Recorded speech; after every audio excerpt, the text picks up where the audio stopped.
One thing you might notice that I never really do on this channel, but that some other channels do quite a lot, is I don't really do update videos. The reason being is that I feel it's not super important to actually say what you're doing, but rather just change your actions or whatever. For example, if I was going to change my uploading schedule, is there really a reason for me to let you guys know that? Because I think that if I changed it, you would just understand that it's changed now. So I don't really make update videos, but I had a lot of different things that I wanted to talk about. So I thought I'd finally sit down and make one big update video and also answer some common questions that I've been seeing. So the first question that I see a lot at the moment of recording this, we don't have a new ban list, and people keep asking me, Doug, what do you want to see on the new ban list? And I think the one thing that I want hit for sure is Astrograph Sorcerer and or Masterpiece. I think those are two really obvious hits. As far as one thing to come off the list though, I'm going to kind of go in a weird path here. Well, maybe I just haven't seen people talking about this before. I really want Miscellaneousaurus off the ban list. Like, I don't think that card deserves to be on there. I think if anything, it would have been like Solean Overraptor or Ultimate Conductor Tyranno. I guess it would have been kind of weird, but something along those lines. I think Solean Overraptor or maybe even Fossil Dig was a better hit than Miscellaneousaurus. The main purpose of Miscellaneousaurus was as it was a discard to special summon a level 1 tuner from the deck to make Denglong, but on the same list that they hit that card, they also hit Denglong, and I think that it's kind of weird that that card is still at 1. At the moment, none of the competitive dinosaur decks are using that card, specifically because without Lithosagam, if that's how you pronounce the Earth True King, without that card, there's not really a huge reason to play like the Baby Ceratosaurus, and without the Baby Ceratosaurus, you lose a lot of the utility of Miscellaneousaurus. I think it easily could go back to 3. So that's sort of my small ban list prediction, or wish list, I suppose, not so much a prediction. Also, people keep asking about the new FA deck profile. Yes, I plan on doing one. No, I don't have the cards right now. I was unable to go to either of the sneak peeks, either on Saturday or Sunday. I've been super busy, and that's kind of what I'm going to talk about for the rest of this video, as well as I'm going to talk about this other video idea that I had that I don't think can actually make it. I don't think it's interesting enough to make it into a full-fledged video, so I just want to talk about some key points for that. So as far as the ban list prediction or wish list, that's what I'm saying. As far as the FA cards, hopefully I'll buy a box of the new set on Thursday, and I have the whole deck without the new cards put together. I mean, I guess I've taken a couple things out of it, but I pretty much have the whole deck put together except for the new cards. So as long as I pull those 5 rares on the Thursday box, and I think I will. I don't think I have a huge issue pulling 3 of the Dark Dragster and 2 of the Dawn Dragster. They're both rares, not super hard to get, and assuming they're not short printed like Whipcrosser allegedly was, I should have no issue getting that profile out to you guys on Friday or Saturday, because the box opening will probably go up on Thursday or Friday, and then the deck profile will come the day afterwards because I have it all put together. So anyway, there's all like the really main Yu-Gi-Oh stuff. If you were just tuning in for Yu-Gi-Oh, that's going to be like the fastest answer. Otherwise, I have a ton of updates and just general life things that I wanted to talk about. And I think in some ways this is actually more for me looking back on this video in the future, just to know exactly where my mindset was, because I have really bad memory, but I think one of the cool things about YouTube in particular and making daily videos for it is I can go back in time and see exactly how I felt about a situation when I was in that situation. So that's what we're going to talk about. So first off, the reason I couldn't go to the sneak peeks is that I've been super busy with college, and some of you may know because the survey was up for like 30 minutes, but I had a huge research project that I was doing pretty much over the past year, more specifically the past semester, but really I've been thinking about it for the past year because the class was like in 2 parts. And I thank you guys so much. This meant a huge deal to me, because if you were part of that survey, you might have seen that basically I posted it on YouTube, and within 30 minutes, actually, I more than exceeded the amount of responses that were required for the project, where a lot of other students really struggled to meet their criteria and had to spend like a whole month doing it. I was able, because of my platform, which I was approved to post on, by the way, not that anyone really cares, but I was approved to post on any social media, any online platform, my survey, and that's what I did. And the requirement was exceeded within 30 minutes, and that was super exciting. It meant a whole lot to me. It let me start my research project way earlier than most people, and I just couldn't be more thankful. That's just one of the awesome things about having this platform that I was able to do, and I really appreciate it. It really meant a lot to me. I wasn't sure if anyone would answer it. I mean, I had pretty specific criteria. You had to be like a college student, you had to be a full-time college student, you had to be consistently enrolled college student, all these different criteria. I wasn't really sure if people would answer that, and then you guys really just blew me out of the water here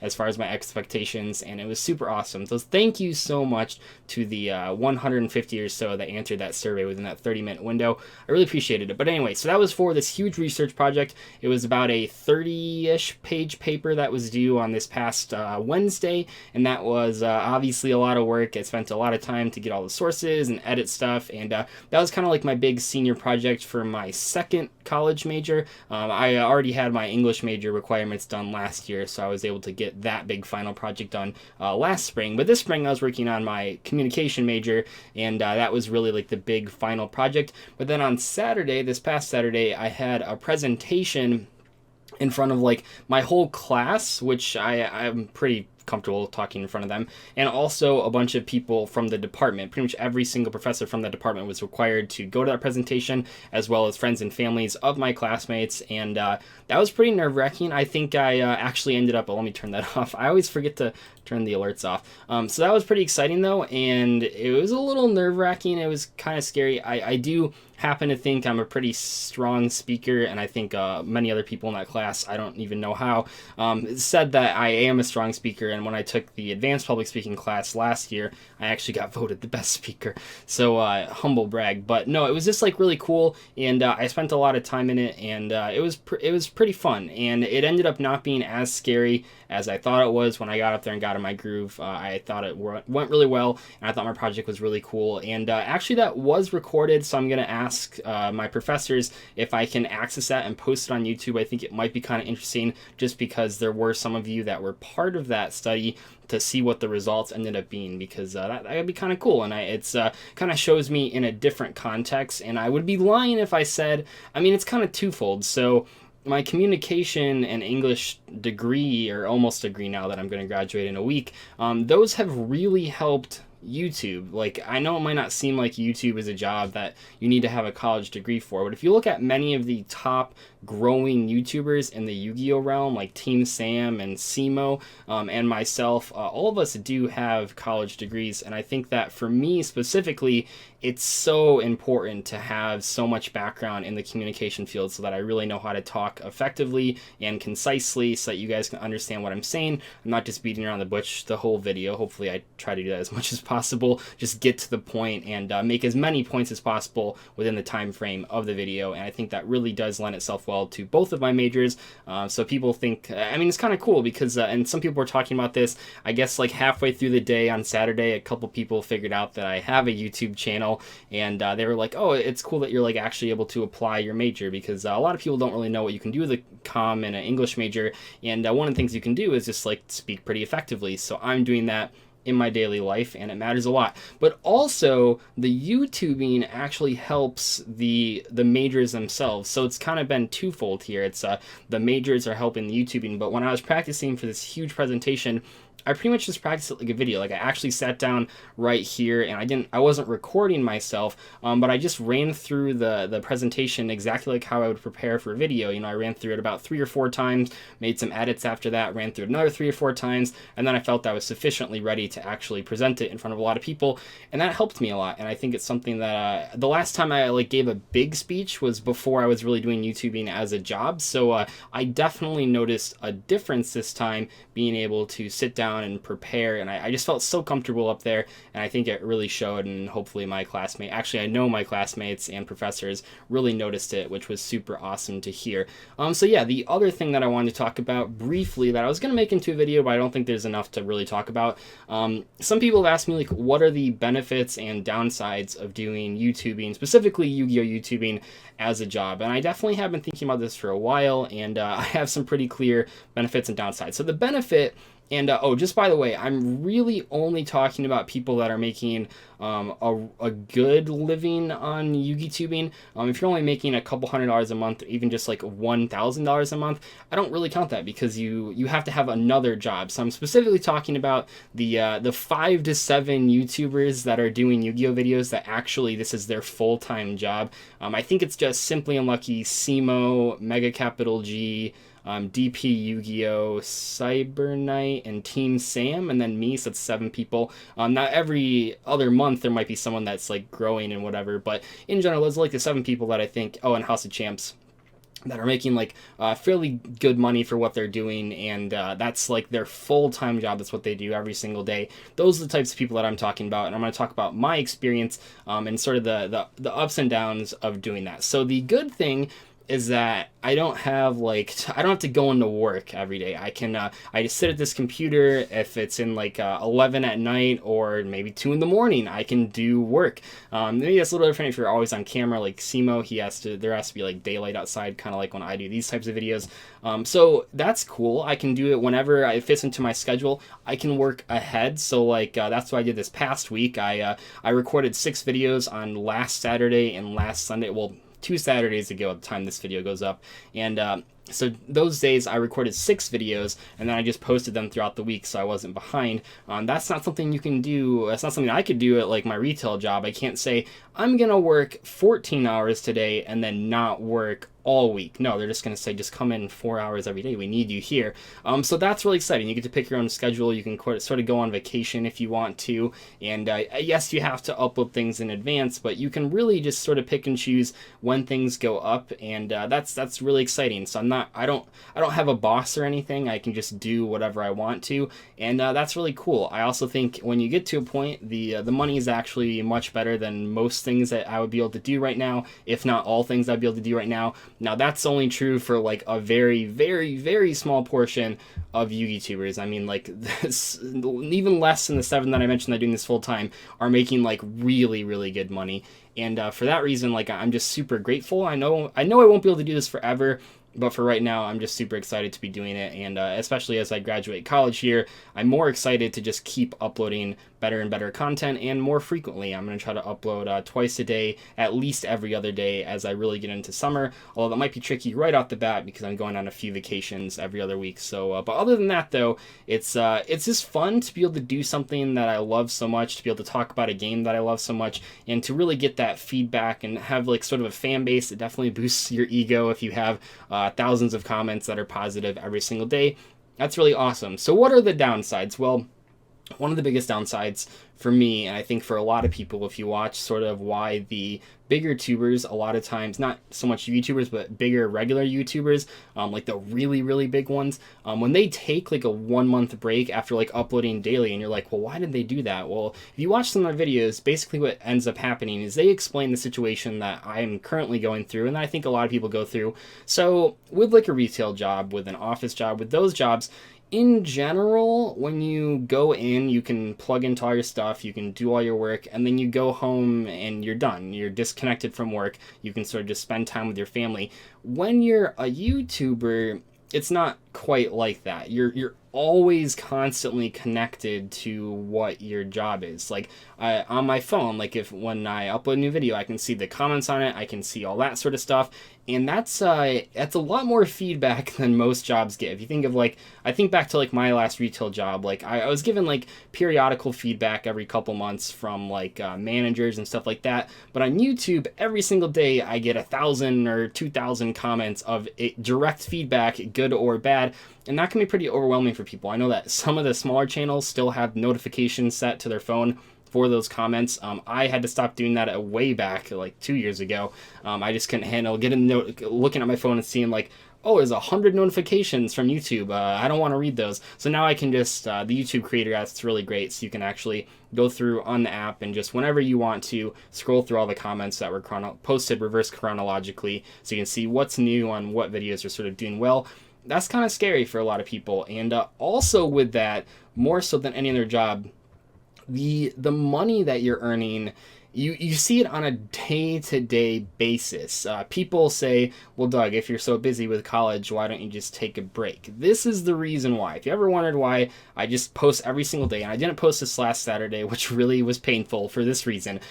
So every single day, I get to see exactly how much money I made. And it's a volatile income. YouTube's a volatile income. And I think, I guess I should have mentioned in the beginning, if you're still in like the mindset that like YouTube can't be a job, I think you're just like really behind on the times. Yes, there's not that many people doing it for a job, which I kind of already described, but the people that are doing it for a job, like I know roughly how much income I'm going to get every month if I just keep steady. It's more so if I just have a better month. So I know roughly what I'm going to make every single month, except for the months that get like really crazy and you make way more. And so I'm comfortable with that. I think if you don't quite, if you're one of, I'm sure there'll be comments in this video that are like, well, get a real job and you don't have to worry about this stuff. Well, it's like if you watch YouTube every single day, you understand how just like the movie industry, just like the music industry, there are going to be some people that can do this for a living, because if no one was doing this for a living, then you wouldn't have any videos to watch. But anyway, so when you see your money every single day, it can be really stressful, because yeah, it's cool when it's going up every single day. Maybe it's going up like $50 every single day. It's like, that's really exciting.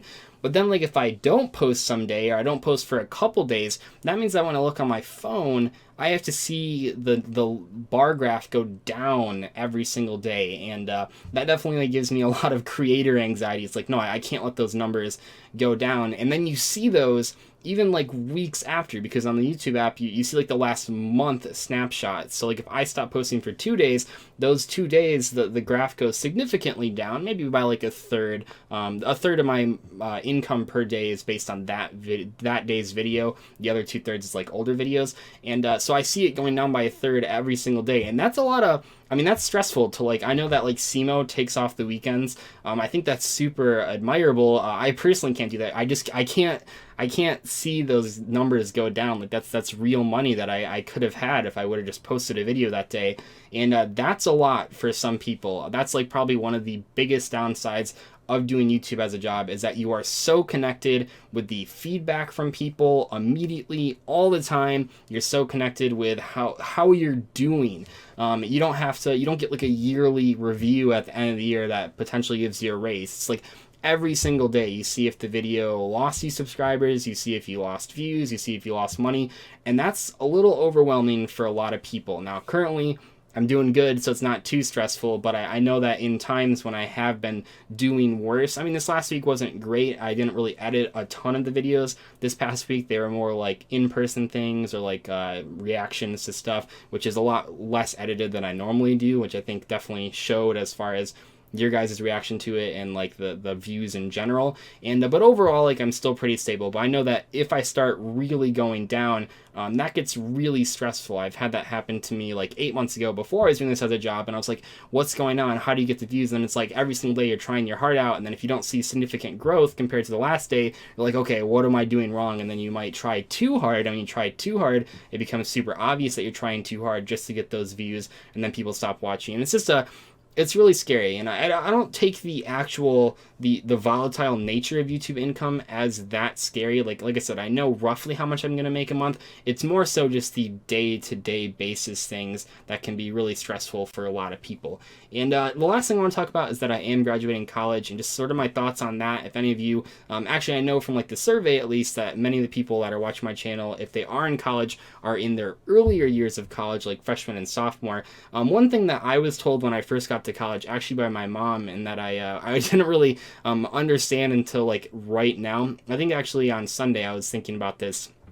Basically, she said, don't grow up too fast. And she said this to me when I was trying to move out of like the city and just I was like, I don't really want to like do this whole college thing. Like I really just slacked off my freshman year, and I was like, I just want to like be a real person, be like working and stuff. And she said like, don't rush into that.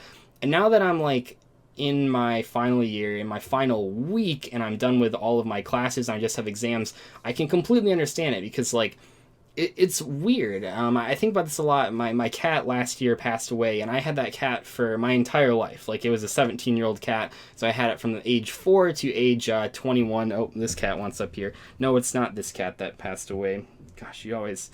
Yeah, just come up here. Okay, well... There's the cat again. She like doesn't do this normally. It's just when I'm recording. So that was really weird, because when I was thinking about like all my memories from my entire life were with that cat. And in the same way, all my memories from life pretty much have been here. I'll move forward again.